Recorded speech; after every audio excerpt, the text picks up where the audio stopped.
Salah satunya adalah dari basis sendiri, Sylvia. Jadi pemilih PKS baru kali ini tidak solid, baru kali ini. Jadi kita tahu Jakarta yang menang PKS, tetapi 40% pemilih PKS bocor ke Pramono Anung. Padahal mereka mengenal, ini kebetulan saya kan pernah riset PKS ya, namanya taat kepada Qiyadah, taat kepada keputusan partai yang direpresentasikan oleh Majelis Syuro. It didn't work. Bukan hanya di Jakarta, di Jawa Barat, di Depok PKS menang, calonnya kalah. 20 tahun mereka menguasai Depok, runtuh. Bekasi yang menang calon dari PDI Perjuangan. Yang Depok kenapa tuh, Mas?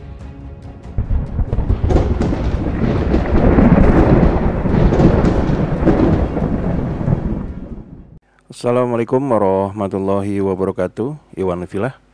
Pada Pilkada tahun 2024 ini memang banyak yang cukup mengejutkan ya.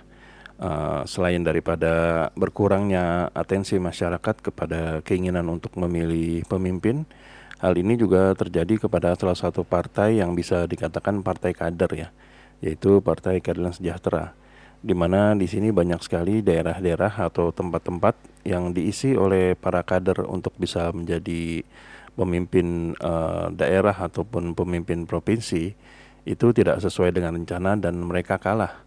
Nah, hal ini cukup mengejutkan dan sempat dianalisa oleh salah satu pakar politik atau pemilik survei dari indikator, yaitu Profesor Burhanuddin Muhtadi, di mana beliau memberikan beberapa poin-poin kenapa akhirnya partai yang dipimpin oleh Ahmad Saiku ini bisa dibilang jeblok di pilkada tahun ini ya.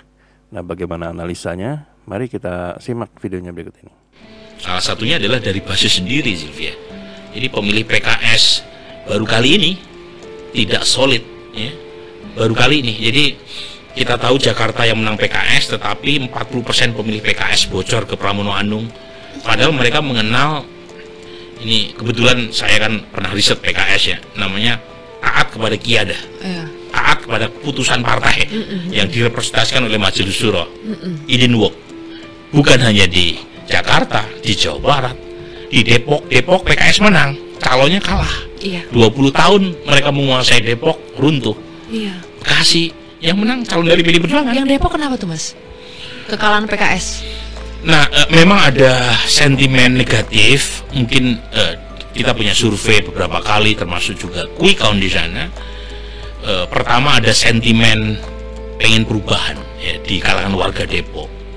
Karena 2 dekade di bawah PKS, mereka merasa tidak ada perubahan signifikan, terutama terkait dengan layanan publik dan seterusnya. Tetapi ada yang menarik, lagi-lagi kaitannya sama Anies. Survei pra pemilu saya, tanggal 4 sampai 9 November, itu Sufyan Suri, calon rivalnya PKS yang diusung oleh Gerindra dan kawan-kawan, itu udah mengungguli Imam Budi, calon dari PKS yang merupakan wakil wali kota sekarang. Selisihnya udah lumayan jauh, sekitar 3-4%. Masih ada sisa 4% yang belum menentukan pilihan. Nah, apa kaitannya dengan Anies?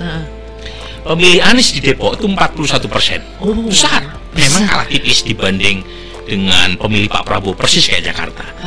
Tetapi sepertiga pemilih Anies memilih Sufyan Suri. Dan sepertiga itu pemilih PKS juga gitu. Jadi sepertinya ada semacam protes vote dari basis pemilih Anies terhadap keputusan PKS mengusung Ridwan Kamil di Jakarta. Karena mereka sebelumnya kan tanda kutip diprank bahwa PKS akan mengusung Anies. Ternyata yang muncul Ridwan Kamil. Dan kemudian muncul tuh. Dan itu terjadi bukan hanya di Depok, di Jawa Barat pemilih PKS juga bocor. Sehingga baru kali ini calon yang diusung oleh PKS di Jawa Barat itu perolehannya hanya 20%. Ya.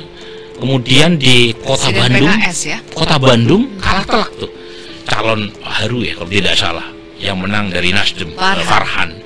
Di Bekasi lebih mengenaskan, kalah oleh calon dari PDI Perjuangan. Jadi memang PKS banyak mengalami kekalahan ya di pilkada selain PDI Perjuangan. PDI Perjuangan paling tidak dapat Jakarta ya, meskipun belum konklusif 1 atau 2 putaran. Ya, itulah hasil riset dari Burhanuddin Muhtadi, bagaimana beliau mengikuti pergerakan PKS pada tahun ini. Hal ini ternyata masih ada kaitannya dengan Anies Baswedan, di mana keputusan partai tersebut memilih Ridwan Kamil sebagai calon gubernur dari DKI Jakarta ternyata memantik atau memancing rasa kesal atau kecewa daripada simpatisan Anies Baswedan. Dan yang menariknya di sini simpatisan Anies Baswedan ini memang awalnya banyak bercokol di PKS ya. Tapi ketika mereka memutuskan untuk tidak mengambil sosok yang dikagumi oleh para anak abah ini, mereka akhirnya lari dan tidak lagi mempercayai partai tersebut. Nah, hal ini juga cukup mengejutkan karena memang PKS ini sudah berkuasa di Depok sekitar 20 tahun atau 4 periode ya. Di mana tentu saja sebelumnya di awal-awal periode itu belum ada nama Anies Baswedan di PKS. Tapi kenapa tiba-tiba sekarang PKS itu selalu dikaitkan dengan Anies, dan ketika Anies diceraikan oleh PKS, para simpatisan ini ternyata memilih Anies daripada milih PKS.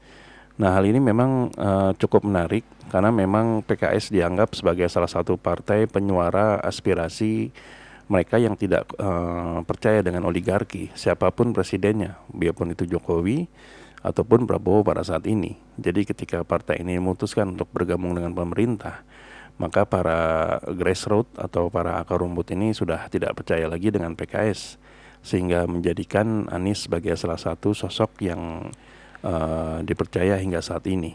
Bahkan seperti yang dibilang Burhanuddin Muhtadi pada video sebelumnya, Anies ini bisa dikatakan menjelma menjadi sosok yang bukan saja mampu mengalahkan orang per orang ya, bahkan mampu mengalahkan partai sekalipun.